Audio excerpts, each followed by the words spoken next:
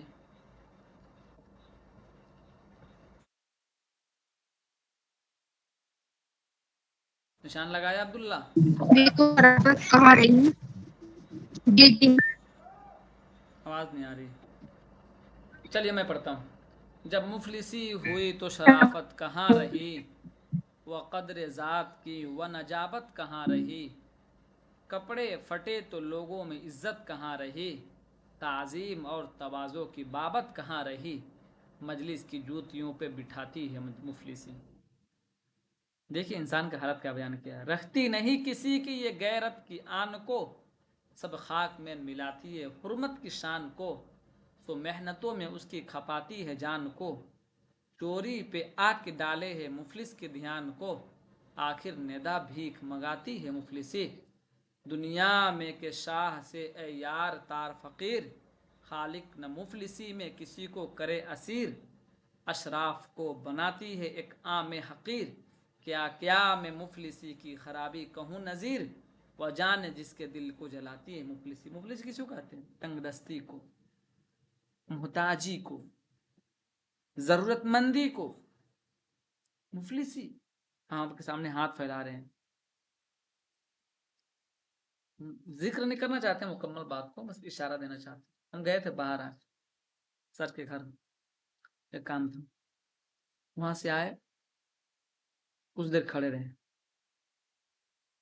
ایک ضرورت مند اس طاق میں ہے وہ کس کو بولے کہ کوئی شخص اس کی ضرورت پوری کر دے. جیسے مثال کے طور پر آپ کے 5 دوست ہیں، دوست ایسا ہے کہ مانگ لیتا ہے تو قرض مانگ لیتا ہے، لیکن اس میں کچھ دوست ایسے ہیں جو اس امید میں ہیں کہ شاید میرا دوست میری پوچھ لے اور میری حالت کو سمجھ لے. اس صورت میں چاہیے کہ انسان کو اپنے دوست کی حالت سمجھ کر اس کی مدد کر دے. چلیے تھوڑا سا پڑھتے ہیں پیراگراف پھر آگے بڑھیں گے. نذیر اکبر آبادی اردو ادب کا ایک ایسا شاعر ہے جس نے عام موضوعات کے علاوہ سماجی، معاشی اور معاشراتی موضوعات پر بھی نظمیں لکھی ہیں. ایسی ہی نظموں میں نذیر کی نظم مفلسی کا شمار ہوتا ہے. یہ نظم نذیر کے مزاج کے مطابق یہ نظم مخمس کی حیت میں تشکیل دی گئی ہے. مفلسی کس میں ہے؟ مخمس میں. یہ آپ کو یاد رکھنا چاہیے، یہ سوال آ سکتا ہے. ایک سوال، یہ ایک طویل نظم ہے جو 19 بند پر مشتمل ہے. یہ بھی یاد کرنا ہے آپ کو.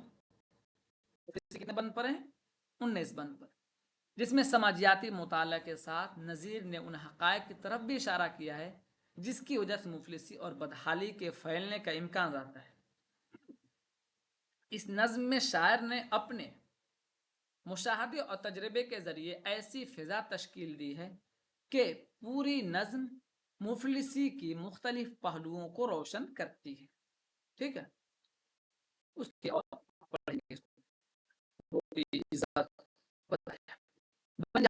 یہ بھی آپ کا متن ہے.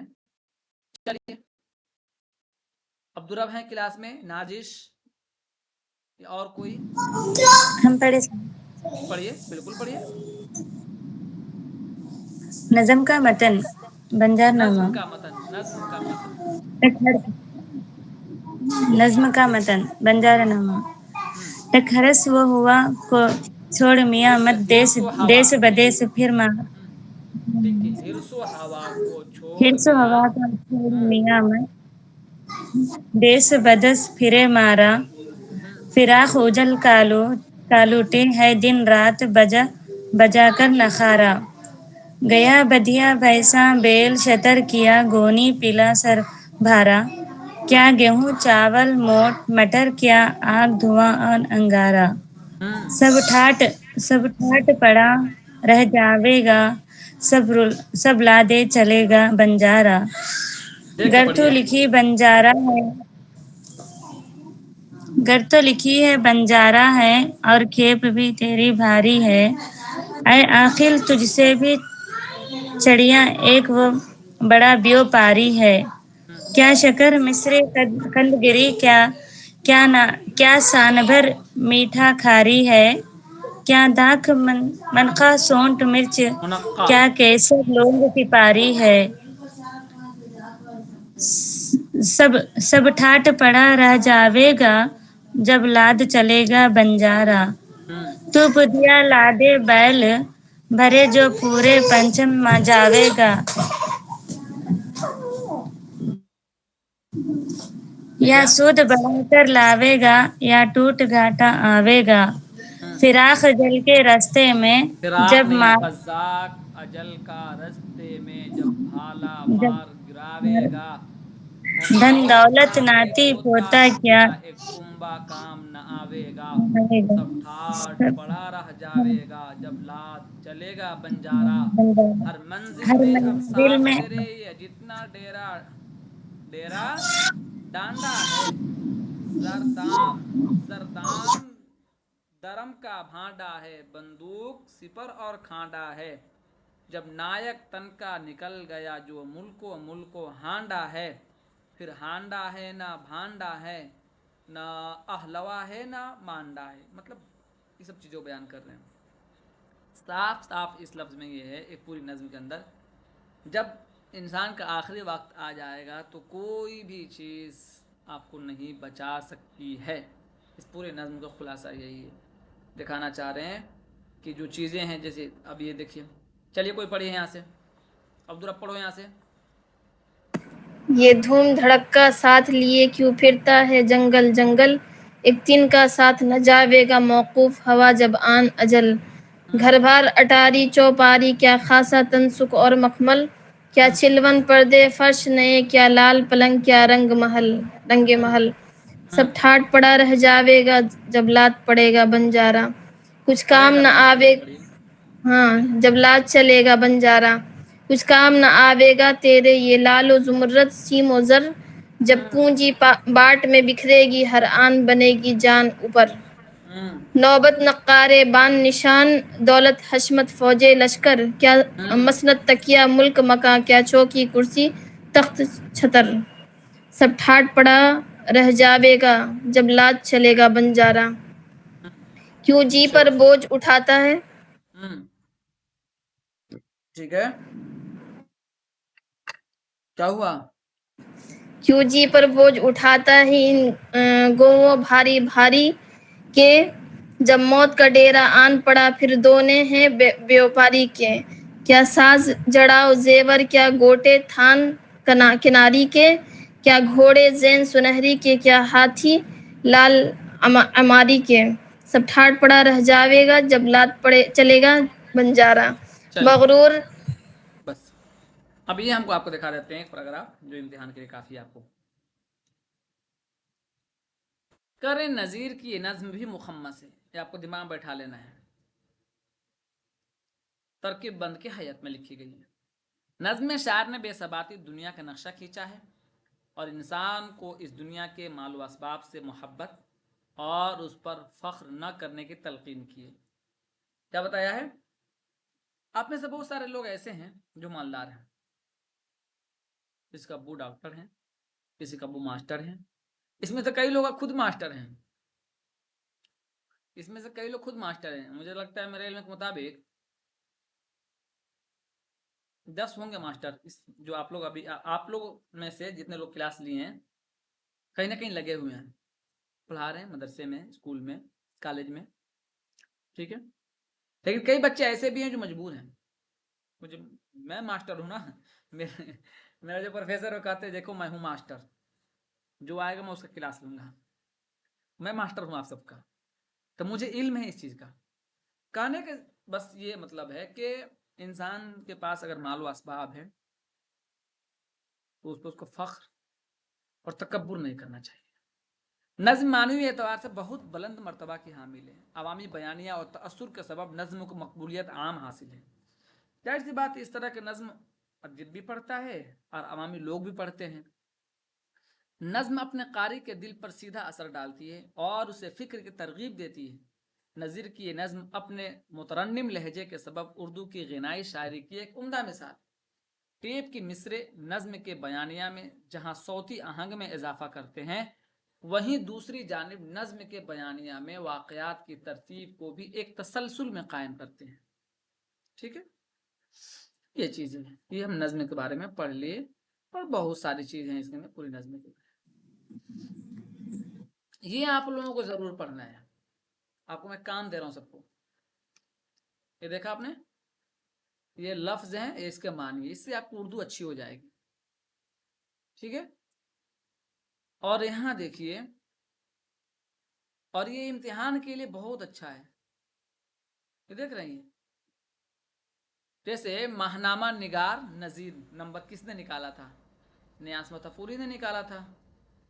ٹھیک ہے، اسی طرح کر رہے ہیں کہ نذیر اکبر آبادی اور ان کا عہد اور شاعری، کس کی کتاب ہے؟ ڈاکٹر ابواللہ صدیقی کی کتاب ہے. اسی طرح آپ کو یہ سمجھ میں آ جائے گا. خواجہ الطاف حسین حالی کو تو ہم پڑھیں گے، لیکن تھوڑا اور یہاں بھی پڑھ لیتے ہیں. اور یہ جو نظمیں ہیں یہ داخل نصاب ہیں، تو اس کو بھی پڑھیں گے ہم لوگ. آئیے، کون پڑھے گا آپ میں سے اس کو؟ جلدی سے پڑھیے. حالی کا سلسلہ نسب حضرت ابو ایوب انصاری سے ملتا ہے. حالی کے والد کا نام خواجہ عزت بخش تھا. ان کے دادا کا نام خواجہ ابو علی بخش اور دادا کا نام خواجہ محمد بخش تھا اور پردادا کا نام خواجہ محمد بخش تھا. حالی کے والد خواجہ عزت بخش انگریزی سرکار کے ملازم تھے. ان کی آمدنی معقول تھی اور تمام ذمہ داریوں کا انحصار والد پر ہی تھا. حالی کی ولادت 1837 عیسوی میں ہوئی. ولادت کے بعد ان کی والدہ کا دماغ مختل ہو گیا. ابھی حالی کی عمر محض 9 برس کی تھی کہ ان کے والد کا انتقال ہو گیا. یہ ایک بڑا حادثہ تھا، لیکن ایسے وقت میں حالی کے بڑے بھائی خواجہ امداد حسین نے حالی اور تمام اہل خانہ کی سرپرستی کی اور کسی طرح کی کوئی کمی نہ ہونے دی. حالی اور ان کے بڑے بھائی کے درمیان تعلقات آخر وقت تک اسی طرح قائم رہے جیسے، لیکن معاشی حالت کی خرابی کے سبب مولانا حالی باضابطہ تعلیم حاصل نہ کر سکے. حالی کی ابتدائی تعلیم عام مطابق بسم اللہ خوانی سے 4.5 برس کی عمر میں ہوئی. انہیں پہلے پانی پت کے ایک مشہور قاری حافظ ممتاز حسین کے پاس قرآن کی تعلیم کے لیے بھیجا گیا اور اپنے زبردست قوت حافظہ کی وجہ سے انہوں نے جلد ہی قرآن حفظ کر لیا. اس کے بعد فارسی کی تعلیم کی غرض سے معروف شاعر میر ممنون دہلوی کے بھتیجے اور داماد جعفر علی کی خدمت میں اطمینان سے. ارے ہم لوگ تو آپ پروفیسر نہ پڑھنے والے، اس طرح آنا چاہیے ایک دم. رک رک کے بولیے، ایسا لگا کہ آپ دیکھ کے نہیں پڑھ رہی ہیں. ہاں، رک رک پڑھیے. سید جعفر علی کو فارسی ادب، تاریخ اور طب میں خاص امتیاز حاصل تھا. ان کی فیض تربیت سے حالی کو بڑا فائدہ پہنچا اور فارسی زبان و ادب سے بخوبی واقف ہو گئے. اسی درمیان حالی کی شادی ان کے ماموں میر باقر علی کی صاحبزادی اسلام النساء سے کر دی گئی. اسلام ٹھیک ہے، النساء خوشحال گھرانے سے تعلق رکھتی تھی۔ شادی کے وقت حالی کی عمر محض 17 سال کی تھی۔ خواجہ امداد حسین بھی شعر و ادب کا ذوق رکھتے تھے۔ 1886 عیسوی میں ان کی سخت بیماری کے بعد موت واقع ہو گئی۔ ایام علالت میں حالی نے ان کی بڑی تیمارداری کی، لیکن قدرت کو جو منظور تھا وہ ہو گیا۔ حالی اس صدمے سے مہینوں دوچار رہے۔ یہی وجہ ہے کہ بڑے بھائی کے سانحہ ارتحال کا بس مرثیہ بھی ضبط تحریر میں آیا۔ ٹھیک ہے، سب سے پہلے ہمیں کیا جانا کہ حالی کا نسبی سلسلہ کہاں تک پہنچتا ہے؟ حضرت ابو ایوب انصاری رضی اللہ عنہ۔ کیونکہ اب یہ آپشن میں کیا ہو جائے گا، ابو ایوب کی جگہ یعقوب بھی ہو جائے گا، یونس بھی ہو جائے گا، یوسف بھی ہو جائے گا۔ تو ہمیں یاد کیا کرنا ہے، حالی کا نسبی جو تعلق ہے وہ کہاں تک پہنچتا ہے؟ حضرت ابو ایوب انصاری رضی اللہ عنہ تک۔ دوسرا سوال کیا ہے کہ حالی کے والد کا نام کیا تھا؟ خواجہ عزت بخش، ٹھیک ہے۔ تیسرا سوال کہ حالی کی پیدائش کہاں ہوئی؟ کہاں ہوئی؟ پانی پت میں۔ چوتھا سوال کب؟ 1837 میں۔ اس طرح ایک ایک چیز معروضی طور پر ہمیں یاد کرنے کی ضرورت ہے، ٹھیک ہے۔ اس میں آپ یاد کر لیجیے۔ شادی بیاہ سے تو نہیں پوچھتے ہو عام طور پہ، ٹھیک ہے۔ پھر یہاں دیکھ رہے ہیں کہ اس زمانے میں ان کی ملاقات کس سے ہوئی؟ اسد اللہ خان غالب سے ہوئی۔ حالی نے غالب کی سوانح یادگار غالب کو عنوان سے لکھی، بہت شہرت ہوئی۔ پہلے خستہ تخلص کیا اور اپنا کلام غالب کو دکھایا۔ غالب نے ان کی حوصلہ افزائی کی، کچھ دن بعد تخلص بدل کر حالی کر لیا۔ اب یہ ایک سوال آ جائے گا، خستہ کس ادیب کا پہلا تخلص ہے؟ تو حالی کا پہلا تخلص کیا ہے؟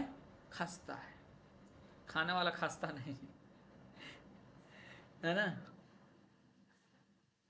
ہمارا ایک دوست ہے، ہم یہ نہیں کر رہے ہیں کہ کون کس تعلق سے ہے، میں بس ہنسی دلانے کے لیے کر رہا ہوں، چاہے بھی نہیں کہوں گا، ریکارڈ ہو جائے گا، بولے گا سر خلاف بولتے ہیں ہمارے، آخر میں بولوں گا، ہے نا، یاد دلانا بتاؤں گا۔ آ جاؤ۔ پھر کریں 1.5 سال بعد دلی میں گزارنے کے بعد بڑے بھائی خواجہ امداد حسینی، حصی لکھا ہے، حصی کو مطلب ہی نہیں ہوتا ہے، کہ حکم پر پانی پت لوٹ گئے، مگر تعلیم کا جو سلسلہ دلی میں شروع ہوا تھا وہ پانی پت میں ہی جاری رہا۔ گھریلو ذمہ داریوں کے پیش نظر 1856 میں حصار میں ڈپٹی کمشنر کے دفتر میں ایک چھوٹی سی نوکری کر لی۔ اسی درمیان 1857 کی جنگ آزادی شروع ہو گئی اور حالی حصار چھوڑ کر مصائب جھیلتے، لٹتے پٹتے پھر سے پانی پت لوٹ آئے۔ یہ حالات ان کے رہے آگے پیچھے۔ چلیے تھوڑا سا اس کو بھی دیکھیے، کہہ رہے ہیں کہ 4 برس پانی پت میں گزارنے کے بعد حالی پھر سے دلی آئے، جو جنگ آزادی کے نام کے بعد گزر چکی تھی۔ یہاں ان کی ملاقات نواب مصطفیٰ خان شیفتہ سے ہوئی۔ انہیں اپنے بچوں کا تعلق مقرر کر کے جہانگیر باد بلا لیا، یعنی حالی مقرر ہوئے مصطفیٰ خان شیفتہ کے بچوں کے اتعلیق۔ وہاں حالی تقریباً 8 برس رہے۔ 1869 میں ہی شیفتہ کے انتقال کے بعد انہیں پنجاب میں گورنمنٹ بک ڈپو میں ملازمت کی پیشکش ہوئی، جہاں ان کا کام انگریزی سے ترجمہ کی ہوئی اردو کتابوں پر نظر ثانی کرنا تھا۔ حالی نے وہ ملازمت قبول کر لی اور دلی چھوڑ کر لاہور چلے آئے۔ یہ ملازمت ان کی زندگی میں ایک بڑی تبدیلی کا پیش خیمہ ثابت ہوئی۔ ترجمے کے ذریعے انگریزی ادب سے واقفیت نے انہیں ایک نیا انداز فکر دیا اور ادب کی مقصدیت کا احساس دلایا۔ اس پورے میں کیا پڑھا آپ نے؟ ایک تو آپ کو یہ یاد کرنا ہے مصطفیٰ خان شیفتہ کے بچوں کا تعلق کون تھے؟ حالی۔ مصطفیٰ خان شیفتہ کی وفات کب ہوئی؟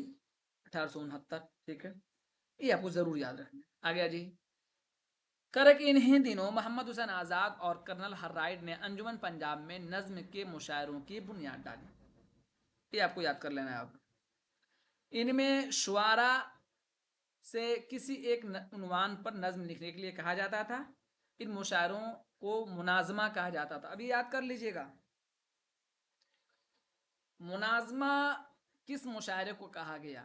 تو کرنل ہر رائٹ اور محمد حسین آزاد کے ذریعے جس مشاعرے کی بنیاد پڑی اس کو مناظمہ کہا گیا۔ کیوں؟ اس لیے اس میں شریک ہر شعراء سے، ہر ادبا سے یہ درخواست کی جاتی تھی کہ آپ کو ایک ایک نظم لکھنی ہے۔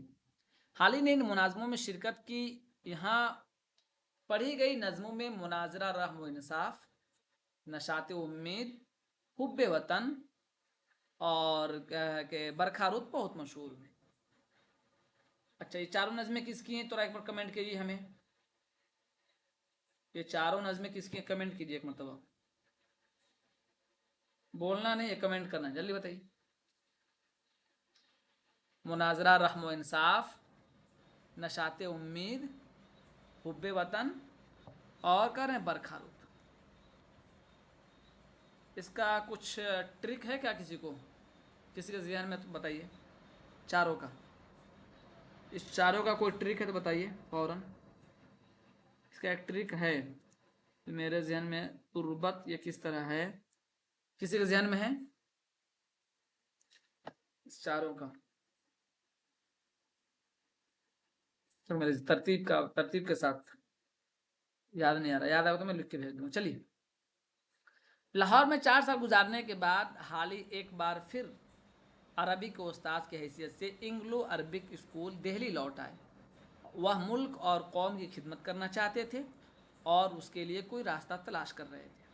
ان کی ملاقات سر سید سے ہو گئی۔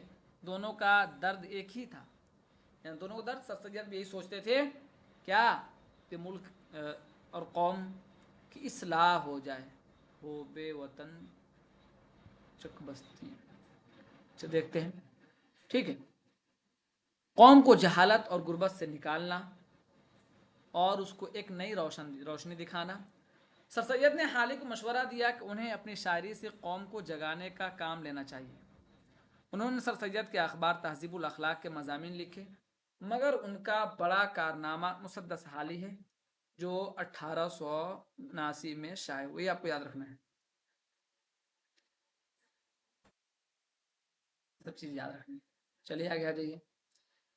کہہ رہے ہیں کہ اس بار دلی میں حالی 12 برس رہے۔ 1887 میں جب ریاست حیدرآباد کے وزیر آصف جاں نے 75 روپے ماہوار کا وظیفہ مقرر کیا تو حالی اسکول سے استعفیٰ دے دیا حالی نے اور پانی پت لوٹ آئے۔ یہاں اپنے آبائی مکان کی مرمت کرا کے اس میں منتقل ہوئے، علمی و ادبی کاموں میں مصروف ہو گئے۔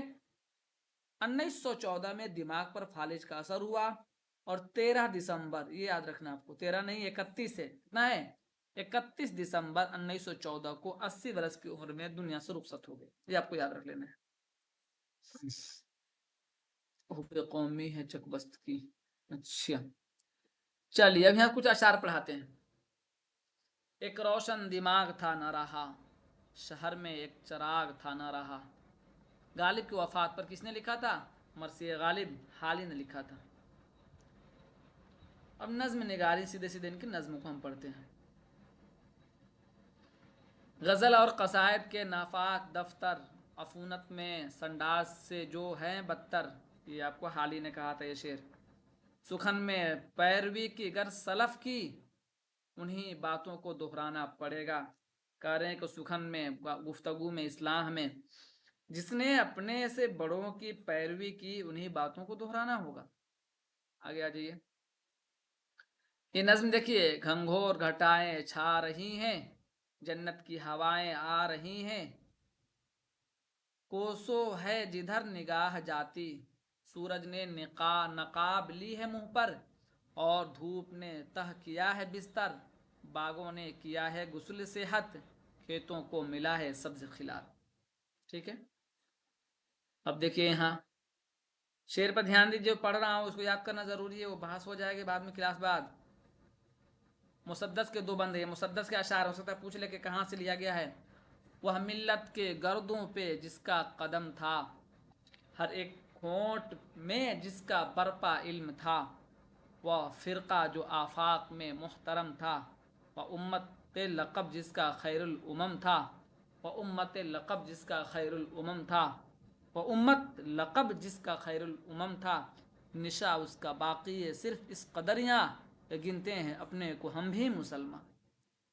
کرو قدر ان کی ہنر جن میں پاؤ، ترقی کی اور ان کو رغبت دلاؤ، دل اور حوصلے ان کے مل کر بڑھاؤ، سو تو اس کھنڈر گھر کے ایسے بناؤ کوئی قوم کی جن سے خدمت بن آئے، بٹھائیں انہیں سر پہ اپنے پر آئے۔ صاف کہنا چاہ رہے ہیں کہ اگر آپ میں سے کسی کے اندر صلاحیت ہے، کسی کو پڑھنے کے جو ہے کہ فکر ہے اور آپ کے پاس پیسہ ہے، تو اس کی مدد کر دیجیے۔ میری بات مانیے گا، زندگی میں جب بھی آپ کو موقع ملے تو پڑھنے والے کی مدد ضرور کیجیے گا۔ علم ایک ایسی چیز ہے نا، وہ ہمیشہ آپ کو صحیح چیزوں کی طرف لے کے جاتی ہے، ہمیشہ صحیح چیزوں کی طرف لے کے جاتی ہے، تو اس چیز میں آگے بڑھنا چاہیے۔ چلیے، قوم کو بیدار کرنے کے علاوہ حالی نے سماجی مسائل پر بھی قلم اٹھایا، بالخصوص عورتوں کے مسائل کو پہلی مرتبہ اردو شاعری میں متعارف کرایا۔ اس سلسلے میں ان کی نظمیں چپکی داد اور مناجات بیوہ اہمیت کی حامل ہیں۔ اس سے قبل عورت کو اس نگاہ سے دیکھنا اور ان کے مسائل کا بیان اردو شاعری میں شاذ و نادر ہی برتے گئے تھے۔ ٹھیک ہے، اس کے علاوہ کئی اور موضوعات اور معاملات پر حالی کی اصلاح رجحانات کی نظمیں ملتی ہیں، جن میں تعلیمی معاملات پر مدرسۃ العلوم مسلمان واقع علی گڑھ اور مسلمانوں کی تعلیم، معاشی و معاشرتی موضوع پر ننگ خدمت، فلسفہ ترقی و تعصب و انصاف وغیرہ ہیں۔